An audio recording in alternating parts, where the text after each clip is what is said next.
dulu ada di Kaltara. Bisa dicoba. Teh, isinya lemon, anggur, sama madu. Batangko jahe.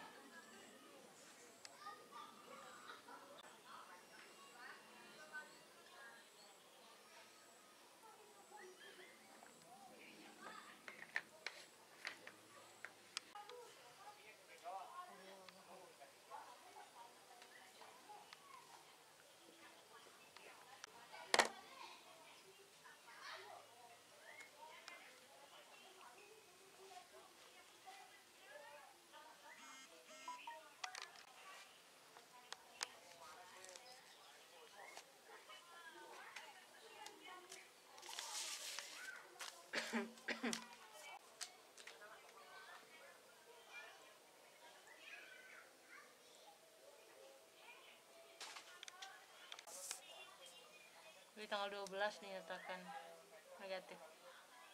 Isolasi dari tanggal 2. Terus dadak. Siko nak di belakang kok tak? Iya, dekat jalan kesehatan.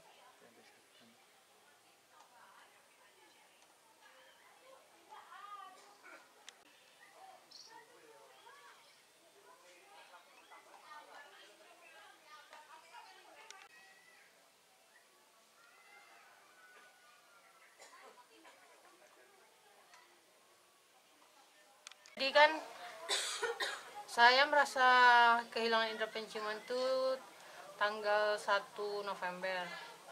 Tapi sebelumnya itu beberapa hari sebelumnya saya itu pulang kehujanan habis dari kantor. Kalau ketika ditanya di mana sih kira-kira bisa kena positif corona gitu kan, saya susah kalau menjawabnya dari mana, karena kan kita jurnalis setiap hari kan ke lapangan bertemu banyak orang. Nah rasanya orang yang saya temui itu ya saya juga nggak tahu.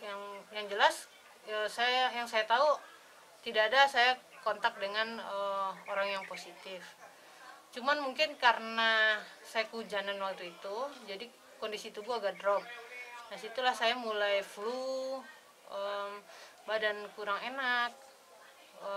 Jadi saya kehilangan indera penciuman, emang sudah ragu gitu kan, jangan-jangan ini saya kena corona ini gitu. Saya konsultasi dulu ke saudara, kebetulan dia kerja di puskesmas, dan saudara meyakinkan, bilangnya kan 90% orang yang kehilangan indera penciuman bahkan sampai kehilangan indera pengencap itu biasanya dia positif. Nah karena saya sadar gitu, apalagi saya cuma tinggal bertiga dan 2 orang tua yang umurnya sudah lansia, akhirnya hari Seninnya saya putuskan saya di swab gitu atas inisiatif sendiri. Ternyata benar 3 hari kemudian hasil tes saya keluar dan saya dinyatakan positif. Tapi sejak saya lakukan swab hari Senin, saya sudah mengisolasi diri, jadi saya tidak keluar rumah lagi untuk liputan. Kalau isolasi di rumah saya dari tanggal 2 sampai walaupun dinyatakan positif, saya dibolehkan isolasi mandiri di rumah karena pada saat itu kondisinya kedua orang tua saya sakit, lagi demam, sakit kepala, maksudnya ya tidak bisa bangkit dari tidur, maksudnya ya namanya juga lansia, dan ayah saya itu juga kebetulan sakit stroke. Yang saya khawatirkan karena saya positif dan saya harus merawat orang tua saya yang hasil swabnya juga belum tahu gitu. Nah itu jadi semacam saya dibayangi rasa bersalah gitu. Seandainya kalau orang tua saya hasil labnya positif, sayalah orang yang menularkan, karena saya yang setiap hari keluar rumah pergi liputan bertemu orang gitu, sementara orang tua saya cuma di rumah gitu. Tapi alhamdulillah setelah mereka di swab hasilnya keduanya negatif. Nah itu yang buat saya lega, jadi memotivasi saya untuk cepat sembuh supaya tidak menularkan gitu. Jadi ketika saya kehilangan indera penciuman itu, setiap pagi ada hal-hal rutin yang saya lakukan. Pertama itu biasanya saya menuangkan air panas, itu dicampur garam sama minyak kayu putih. Itu saya aduk, terus aromanya saya hirup di hidung gitu, sekitar 5 menit. Nah itu tiap pagi saya wajib lakukan. Kemudian saya juga seperti tadi saya pakai inhaler gitu, atau minyak kayu putih saya tempelkan di masker. Saya tempel di sini, kemudian saya hirup aromanya gitu. Nah itu membantu cepat indera penciuman saya kembali gitu. Jadi saya kehilangan indera penciuman sekitar 5 hari. 5 hari ya.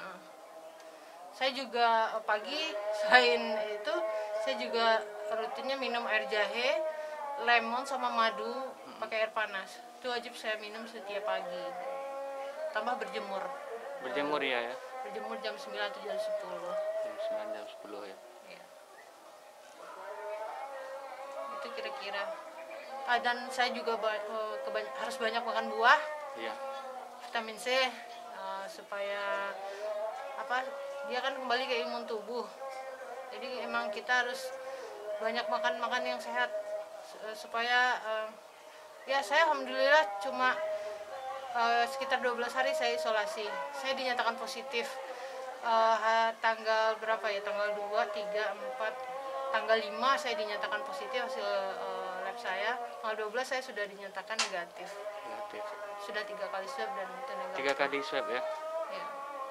Cepat sembuh itu kembali ke imun pertama gitu. Yang penting ya seperti yang saya lakukan. Mungkin tiap orang berbeda-beda, tapi yang pasti ketika saya positif itu, bahkan selalu positif.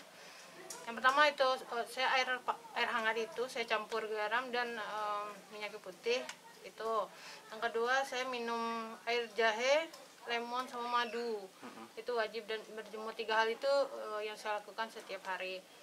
Nah, karena kita orang lapangan, mungkin saya mengajak kawan-kawan jurnalis, karena kita termasuk profesi yang paling rentan tertular. Yang pertama ya menjaga protokol kesehatan itu. Kadang kita nggak tahu kita di mana, kadang kita kilaf terbuka masker atau gimana. Ya, itu harus kita jaga. Jangan lepas masker di tempat keramaian. Sering-sering mencuci tangan itu mungkin ada juga yang kealpaan mungkin itu, makanya, tapi saya juga nggak tahu saya kenanya di mana, saya juga nggak tahu gitu. Nah, yang satu lagi saya mengajak kawan-kawan siapapun atau masyarakat, ketika kita kondisi badan tidak fit, apalagi kita punya tanda-tanda seperti orang yang terkena corona, ada baiknya kita sadar diri. Pertama kita isolasi diri dulu gitu. Dan kita sebaiknya swab, karena itu untuk memastikan kita memiliki virus corona atau enggak di dalam tubuh kita. Kalau kita punya imun tubuh yang baik, mungkin kita bisa, kalaupun kena, kita bisa segera sembuh. Seperti saya, nggak sampai 2 minggu. Tapi kasihan kan ketika orang itu punya sakit bawaan dan dia positif corona. Nah, tidak sedikit yang kita lihat banyak yang meninggal karena corona, ya karena mereka punya sakit bawaan gitu. Nah itu yang saya ajak siapapun gitu, ketika kita sadar kita punya gejala, lebih baik kita isolasi diri dan memeriksakan diri apakah kita punya virus